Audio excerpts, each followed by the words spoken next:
It feels like every few hours, a new big-time name enters the transfer portal at the quarterback position.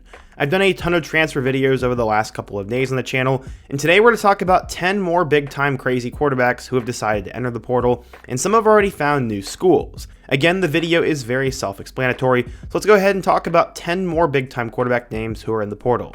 But before we get started, if you're a big fan of college football, be sure to subscribe to the channel, leave a like if you want to support today's video, and let me know what player, team, topic, or situation I can cover next. Now let's get started and talk about some quarterbacks in the portal. The first guy I want to talk about is Michael Van Buren. This is extremely disappointing for head coach Jeff Lebby and anybody who's a Mississippi State football fan. I mean, honestly, this is really just kind of a death blow. Coming out of high school, Michael Van Buren was a huge deal, as going to St. Francis Academy, he was seen as one of the top quarterbacks in the country. He ended up passing for 1,700 yards and 18 touchdowns as a senior, and because of that, he was listed as a 4-star recruit in the class of 2024. He was ranked as the number 15 quarterback in the 239th overall player, and was expected to be a backup in 2024 until Blake Shapen got hurt. Eventually, Van Buren would take the field, as he ended up throwing for 1,886 yards with 11 touchdowns and 7 picks, with 5 more touchdowns on the ground. Van Buren had his moments, and he also had his freshman struggles. Van Buren was probably going to be the guy of the future, but we recently found out that Blake Shapen is returning to Mississippi State, and that could be a reason why Van Buren decided to enter the transfer portal. No matter what, he'll be seen as one of the top quarterbacks in the portal, and will get an opportunity to go to another big-time program, and I would rather have Van Buren than Blake Shapen in my eyes, but whatever. Up next, we need to talk about J.J. Kohl. Kohl ended up coming out of the state of Iowa, and he ended up passing for 2,200 yards and 25 touchdowns his first time as a starter, and then as a senior, he threw for over 2,000 yards and 17 touchdowns. But because Kohl was 6'7" and had a rocket of an arm, he was listed as a 4-star recruit in the class of 2023, and was actually the number 10 overall quarterback and the 132nd overall player. Kohl would immediately arrive in 2023 and would try to battle it out with Hunter Deckers and Rocco Beck for the starting job, but Deckers got in trouble for gambling, and Beck would take over, and Kohl has done nothing but sit on the bench. He completed 9 of 11 passes in 2023 and did not see the field in 2024. Because of his 6'7" arm and his high school pedigree, he should get another opportunity, but J.J. Kohl has not done anything yet in his 2-year college career. The third guy I want to talk about is Emmett Brown. Coming out of San Marcos High School in California, Emmett Brown ended up putting up big numbers while he was in high school. He ended up throwing for 1,800 yards and 14 touchdowns as a senior, and because of that, he was listed as a 3-star recruit in the class of 2022. Emmett Brown would ultimately decide to enroll at Washington State, and he would complete 2 passes there before transferring to San Jose State in 2024. In his first season as a starter, Emmett Brown would throw for 1,600 yards with 16 touchdowns and 5 interceptions, and he really only got going the back half of the season, so his best football is still in front of him. I'm not quite sure if he's good enough to be a Power 4 starter, but Emmett Brown definitely has a lot of potential, and he's got at least 2 more years of college football left in him. The next guy I want to talk about is a huge name, and his name is Luke Kromenhoek. Coming out of Benedictine Military School in Savannah, Georgia, Luke Kromenhoek was one of the top rising players in the class of 2024. He ended up passing for 2,600 yards and 27 touchdowns as a junior, and then would follow that up with 2,600 yards and 24 touchdowns during his senior year. At 6'5" with a rocket of an arm, Kromenhoek was a borderline 5-star recruit, as he was the number 35 player and the number 4 quarterback in the class of 2024. He would expect to go in and redshirt at Florida State, but instead DJ Uiagalelei was so incredibly terrible that Kromenhoek would see the field right away, but he was a mixed bag in the 2 games he really played in. Sure, he had 3 touchdowns against Charleston Southern, but he only had 140 yards without a touchdown against Florida. In total, Luke had 500 yards with 3 touchdowns and 2 picks, and decided to enter the transfer portal, where he's currently listed as a top 5 player. He's one of those players I think is good enough to go start at another big-time program, but he also will need proper coaching and development, as he does have a ways to go. One of the toughest things about the transfer portal is what this does to Group of 5 programs. Tulane found a diamond in the rough, as coming out of St. Joseph High School in California, Darian Mensah was going under the radar. He ended up passing for 2,300 yards and 25 touchdowns as a senior, but was only listed as a 3-star recruit. In fact, he was the number 135 overall quarterback and a 2-star recruit in the class of 2023, but he would enroll at Tulane. Mensah would not end up playing at all in 2023 behind Michael Pratt, but would take over as the starter over Ty Thompson in 2024. In total, he passed for 2,723 yards with 22 touchdowns and 6 picks, while also completing 66% of his passes. He led Tulane to another good season, but all of a sudden, he decided to enter the transfer portal. He's already found his home, as he'll be going over to Duke, and he will replace Malik Murphy, who unexpectedly entered the portal. I mean, with how quickly some of this stuff is happening, you have to wonder if there's tampering going on, but either way, Mensah's a good player, and good for him for taking it to the next level, I guess. One player who sort of got a raw deal in 2024 was quarterback Preston Stone.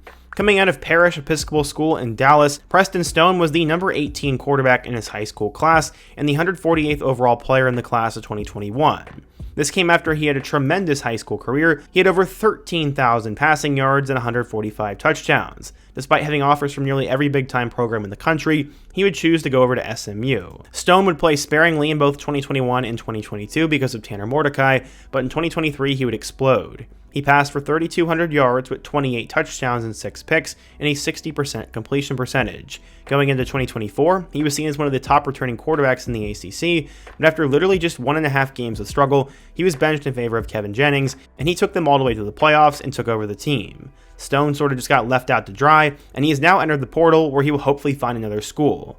I think his body of work from 2023 should be good enough to keep him at the Power 4 level, but at this point I don't really know. There are literally so many names in the portal, and hopefully Preston Stone doesn't fall through the cracks again. Speaking of players from the 2022 class who haven't exactly panned out, one of those guys is Walker Howard. At one point, Howard was one of the best players in the country, as he was a 5-star recruit on some sites, and no matter what, was a top 5 quarterback in the class of 2022, coming out of St. Thomas More High School in Louisiana. That came after a senior season in which he passed for 2,400 yards and 25 touchdowns, and Howard would decide to commit to LSU. He was hoping to be the next great Tigers quarterback, but after just 4 passes, he transferred in 2023. He joined a quarterback room that already had Jackson Dart and Spencer Sanders from Oklahoma State, and while he was at Ole Miss, he had 56 yards as a sophomore. Then in 2024, he went 0 of 2 without a yard. In total in 3 years, Walker Howard has 63 total yards, has completed 5 of 10 passes, and doesn't have a touchdown or an interception. He has not played one snap of meaningful football, which is why he decided to transfer a second time, and he'll be headed down to Louisiana. He'll probably get an opportunity to start right away, stay close to home, and save his big-time high school status he once had. It's definitely an intriguing transfer and something I will be watching next year. Now we get to talk about the son of former NFL quarterback Kurt Warner, E.J. Warner. After coming out of Brophy College Prep in Phoenix, Arizona, Warner followed in his dad's footsteps and would play the quarterback position. He ended up throwing for 2,700 yards and 26 touchdowns as a senior, but he wasn't exactly that highly regarded, as according to 24/7 Sports, he was the number 117th quarterback in the class of 2022 and barely a top 1,800 player. Warner would originally arrive at Temple and would start in 2022, throwing for 3,000 yards and 18 touchdowns. He followed it up with 3,000 yards and 23 scores again in 2023, and then this past season at Rice, filling in for JT Daniels, he threw for 2,700 yards and 17 scores. E.J. Warner has decided to enter the 2025 transfer portal, and I bet you he's looking for a Power 4 program. I don't know if he really has what it takes to get there, but he does have nearly 9,000 yards and 58 touchdowns in his career, and we'll just have to wait and see what happens. At number 9, we have a truly big-time quarterback, and that is Fernando Mendoza. At 6'6", he's one of the tallest starting quarterbacks in college football, but Mendoza was not exactly a big deal coming out of high school. While he did end up going to Columbus High School in Florida, he only threw for 1,000 yards and 11 touchdowns during his senior year, and because of that, he pretty much had no college offers. Despite being the number 140 quarterback and the 2,149th player in the class of 2022, Mendoza got an offer to Cal, and the 2-star player ended up making a name for himself.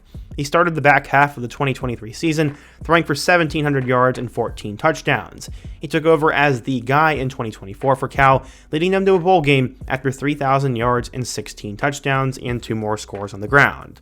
A lot of people think that Cal completely wasted Mendoza, and that the reason he entered the portal is because of their ineptitude. I don't know if I necessarily have an opinion on that, but Mendoza enters the portal and will be highly sought after.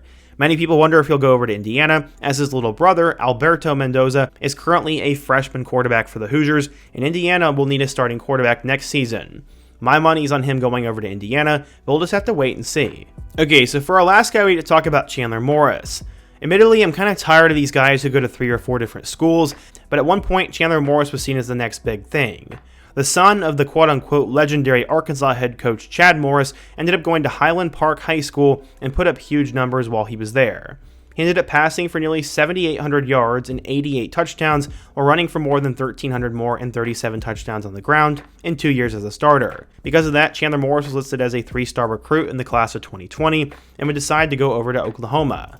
There ended up being a little bit of a saga with that and his eligibility, but he had transferred to TCU, where he started a couple games in 2021, and then in 2022, he got injured in the first game. In 2023, he started again, but then later Josh Hoover took over.